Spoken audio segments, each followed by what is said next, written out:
రాష్ట్రంలో నకిలీ విత్తనాల దందా జోరుగా సాగుతోంది. ఆదివాసీ రైతులను లక్ష్యంగా చేసుకుని మల్టీనేషనల్ కంపెనీలు పెద్ద ఎత్తున మోసాలకు పాల్పడుతున్నాయి. పోలీసులు, వ్యవసాయ అధికారులు దాడులు చేస్తున్నా మరోపక్క యథేచ్ఛగా నకిలీ విత్తనాలు అమ్ముతున్నారు. దీంతో వ్యవసాయ కమిషన్ నేరుగా రైతులు, అగ్రికల్చర్ ఆఫీసర్స్, సీడ్ కంపెనీల ప్రతినిధులతో మాట్లాడి సమస్యలు తెలుసుకుంది.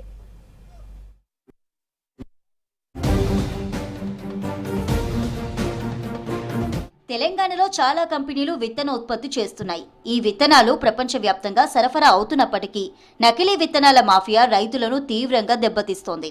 ములుగు జిల్లా అటవీ ప్రాంతాల్లో పర్యటించిన వ్యవసాయ, రైతు సంక్షేమ కమిషన్ అక్కడి పరిస్థితులను తెలుసుకున్నారు. మల్టీనేషనల్ కంపెనీలు ఆదివాసీ రైతులను టార్గెట్ చేసుకుని నకిలీ విత్తనాలను సరఫరా చేస్తున్నాయని తెలిపారు కమిషన్ సభ్యులు. సిమ్జెంటా, హైటెక్, బియర్ కంపెనీలు నకిలీ విత్తనాలతో పాటు అధిక వడ్డీకి విత్తనాలు, ఇతర మందులు అమ్మి రైతులను మోసం చేస్తున్నట్టు చెప్పారు. మీరెందుకు వ్యవసాయ మార్కెట్ వాళ్ళు, మీరు చదువుకున్న పిల్లలు ఉన్నారు, ఇక్కడ ములుగుల డిగ్రీ గ్రాడ్యుయేట్ చేసుకున్న వాళ్ళు ఉన్నారు.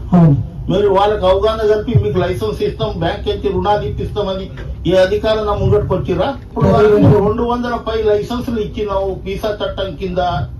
200 కనీసం 50% ట్రైబల్లకు ఇస్తే ఆ పిల్లలకు ఇదైతుండే, పురుగుల మందు కల్తీ రాకపోతుండే. ఎందుకు మీ మీద యాక్షన్ తీసుకోవద్దు కమిటీ? ములుగు జిల్లా వాజేడు, వెంకటాపురం, కన్నాయిగూడెం మండలాల్లో 27,000 ఎకరాల్లో మొక్కజొన్న నకిలీ విత్తనాల సాగు జరిగింది. సిమ్జెంటా కంపెనీ విత్తనాలు 1000 ఎకరాల్లో, హైటెక్ కంపెనీ సీడ్స్ 700 ఎకరాలు, బియర్ కంపెనీలు రైతులను మోసం చేశాయి. ఒప్పంద పద్ధతిలో సాగు చేస్తూనే కంపెనీలు రైతులకు లాభం ఉండకూడదన్నట్టుగా వ్యవహరిస్తున్నాయి.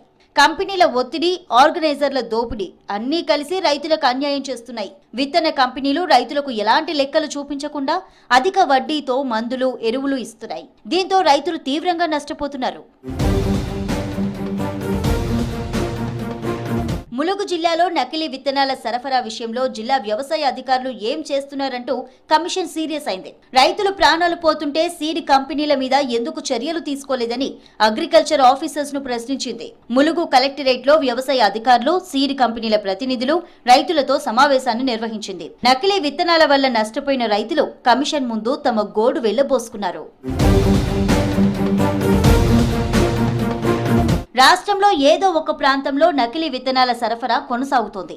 ఇటీవల షామీర్పేట్ ఎస్ఓటీ పోలీసులు ₹1 కోటి విలువ చేసే నకిలీ పత్తి విత్తనాలను పట్టుకున్నారు. ఈ నకిలీ విత్తనాలను కర్ణాటక నుంచి మంచిర్యాల జిల్లాకు తరలిస్తున్నట్లు పోలీసులు గుర్తించారు. 4 టన్నుల కల్తీ పత్తి విత్తనాలను పోలీసులు సీజ్ చేశారు. కల్తీ విత్తనాల సరఫరా చేస్తున్న వారి మీద కఠిన చర్యలు తీసుకుంటామని హెచ్చరించింది వ్యవసాయ కమిషన్.